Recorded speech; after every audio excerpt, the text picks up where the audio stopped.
নমস্কার বন্ধুরা, আজকে আমি আলোচনা করব ক্লাস 7-এর ইতিহাস 1 নম্বর মডেল। আজকে প্রথম প্রশ্ন আছে, গীত গোবিন্দম কাব্যের রচয়িতা ছিলেন, এটা হবে জয়দেব।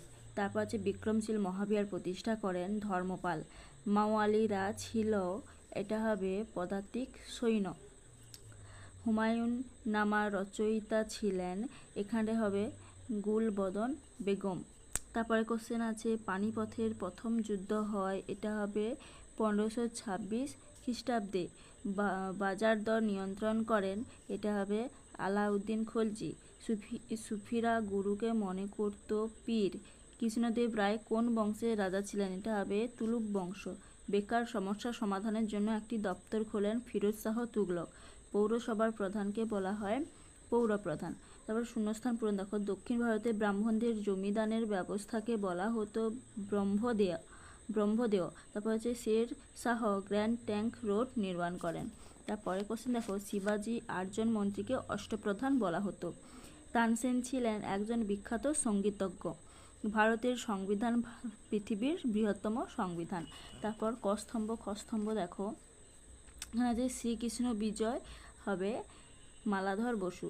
তাজমহল শাহজাহান। বীরবল নবরত্ন সভা। আবুল ফজল ঐতিহাসিক। ব্লক গ্রাম নিয়ে গঠিত। তারপর ঠিক ভুল দেখো, শিখদের দশম গুরুর নাম গুরু গোবিন্দ সিংহ, এটা ঠিক। আদিনা মসজিদ তৈরি করেন সিকান্দার, ঠিক। বিজয়নগরের রাজধানীর নাম হাম্পি, ঠিক। পানিপথের প্রথম যুদ্ধে বাবর রুমি কৌশল ব্যবহার করেছিলেন, এটাও ঠিক। ভারতের কোনো লিখিত সংবিধান নেই, এটা ভুল। তারপরে বেমানান শব্দ দেখো, আহমেদনগর, বিজাপুর, পাঞ্জাব, গোলকন্ডা, এটা হচ্ছে পাঞ্জাব। তারপর হচ্ছে লুইপাত, সরহপাত, কান্নুপাত, অশ্বঘোষ, Pune, কোঙ্গন, Agra, Bijapur, Agra. Iltutmish, Razia, Ibn Battuta, Balban, Ibn Battuta. গ্রাম, ব্লক, মহাদেশ, জেলা, এটা হচ্ছে মহাদেশ। তারপরে প্রশ্ন দেখো, মনসবদার কথার অর্থ কী রয়েছে? পদমর্যাদা। খলিফা কাদের বলা হয়? এটা সহায়িকাতে 87 নম্বর পেজে আছে। এই দেখো, খলিফা বলতে কি বোঝো? যে হজরত মোহাম্মদের মৃত্যুর পর ইসলাম জগতের প্রধান শাসক ছিলেন খলিফা। আবার খলিফা হলেন ইসলাম ধর্মের প্রধান ধর্মগুরু। চর্যাপদ কে আবিষ্কার করে? এখানে সঠিক উত্তর হবে হরপ্রসাদ শাস্ত্রী। তারপরে কোশ্চেন হচ্ছে, দাস বংশের প্রতিষ্ঠাতার নাম কি হবে? কুতুবউদ্দিন আইবক। তারপর অতীশ দীপঙ্কর কে ছিলেন? এটা সহায়িকাতে 56 নম্বর পেজে আছে। এই দেখো, বাঙালি বৌদ্ধ আচার্যদের মধ্যে সবচেয়ে বিখ্যাত শ্রেষ্ঠ পণ্ডিত ছিলেন দীপঙ্কর শ্রীজ্ঞান। তার আসল নাম অতীশ। অদন্তপুরী বিহারের আচার্য শ্রী লক্ষিতের কাছ থেকে দীক্ষা নিয়ে তিনি দীপঙ্কর শ্রীজ্ঞান নামে ভূষিত হন। তারপরে কোশ্চেন দেখো, সুফিবাদ বলতে কি বোঝো? এটা 170 নম্বর পেজে আছে। মধ্যযুগে এক শ্রেণীর মুসলমান প্রচলিত ধর্মীয় নিয়মের বাইরে সহজ সরলভাবে আল্লাহর আরাধনার কথা প্রচার করেন। এই মতবাদকে সুফিবাদ বলা হয়। কোশ্চেন আছে, চার মিনার ভারতের কোন শহরে অবস্থিত? হবে হায়দ্রাবাদ। দেবী মনসাকে নিয়ে রচিত কাব্যের নাম মনসা মঙ্গল কাব্য। তারপর হচ্ছে গিয়ে সিজদা বলতে কি বোঝো? এটা 90 পেজে আছে। এই দেখো, দিল্লির সুলতান গিয়াসউদ্দিন বলবন তার দরবারে সিজদার প্রাইভেট ব্যবস্থা চালু করেছে। সিজদা প্রথার অর্থ হলো সুলতানের সামনে নতজানু হওয়া। তারপরে কোশ্চেন দেখো, ভারতের সংবিধানের জনক কাকে বলে? এটা হবে ডক্টর বি.আর. আম্বেদকর। তারপর হচ্ছে, কে তামার নোট প্রচলন করেন? মোহাম্মদ বিন তুগলক। তারপরে কোশ্চেন দেখো, জিজিয়া কর বলতে কি বোঝো? এটা 93 পেজে আছে। জিজিয়া কর বলতে কি বোঝো? এই দেখো, এই যে। তারপরে কোশ্চেন দেখো, কবে কাদের মধ্যে পুরন্দরের সন্ধি হয়েছিল? এটা 197 পেজে। এই দেখো, 1656 খ্রিস্টাব্দে পুরন্দরের সন্ধি হয়েছিল শিবাজি ও ঔরঙ্গজেবের সেনাপতি রাজা জয় সিংহের মধ্যে। তারপরে কোশ্চেন দেখো, ক্ষমতা স্বতন্ত্রীকরণ বলতে কি বোঝো? এটা সহায়িকাতে 215 নম্বর পেজে আছে।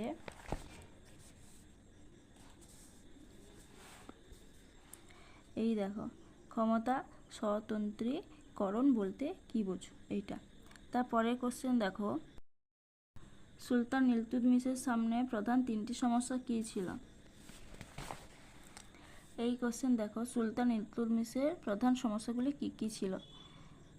এই বিদ্রোহ দমন, তারপর বসে আছে সিংহাসনের বৈধতা প্রতিষ্ঠা, মুঘল আক্রমণ প্রতিরোধ, দিল্লি সুলতানিদের রাজবংশ প্রতিষ্ঠা।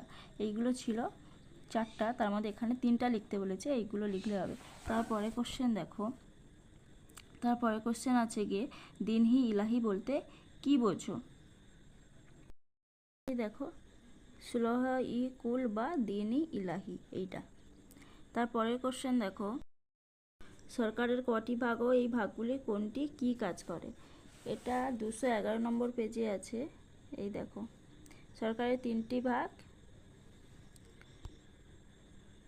কোনটি কি কাজ করে দেওয়া আছে। তারপরে কোশ্চেন দেখো, ক্যালিগ্রাফি ও মিনিয়েচার বলতে কি বোঝো? এটা হচ্ছে 173 পেজে আছে।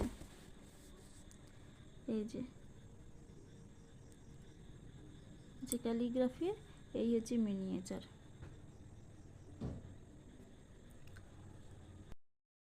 শিবাজি কীভাবে মারাঠা জাতিকে জোটবদ্ধ করতে সফল হয়েছিল? এটা ছায়া প্রকাশনীতে 217 নম্বর পেজে আছে। তারপরে কোশ্চেন দেখো, পাল ও সেন আমলে বাংলার ধনসম্পদ ও অর্থনীতির পরিচয় দাও। এই যে পাল ও সেন যুগে বাংলার অর্থনীতির পরিচয় দাও।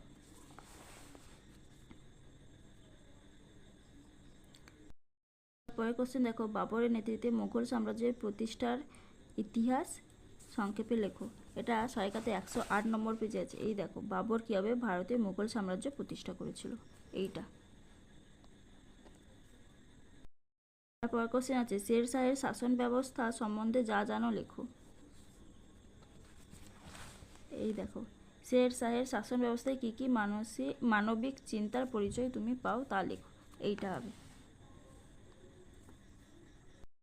কোশ্চেন আছে, ভক্তিবাদের মূল কথা কি? ভক্তিবাদী আন্দোলনে চৈতন্যদেবের ভূমিকা লেখো। এটা সহায়িকাতে টেক্সট বইতে 123 নম্বর পেজে আছে। তারপর আছে, ভারতকে কেন গণতান্ত্রিক ও যুক্তরাষ্ট্রীয় বলা হয়? দেশ পরিচালনার সংবিধানের ভূমিকা আলোচনা করো। এটা সহায়িকাতে 212 নম্বর পেজে আছে। দেখো, ভারতকে গণতান্ত্রিক আর যুক্তরাষ্ট্রীয় বলা হয় কেন, এইটা হবে উত্তর। যদি ভিডিওটা ভালো লাগে তাহলে অবশ্যই আমার চ্যানেলটিকে সাবস্ক্রাইব করবে। ধন্যবাদ।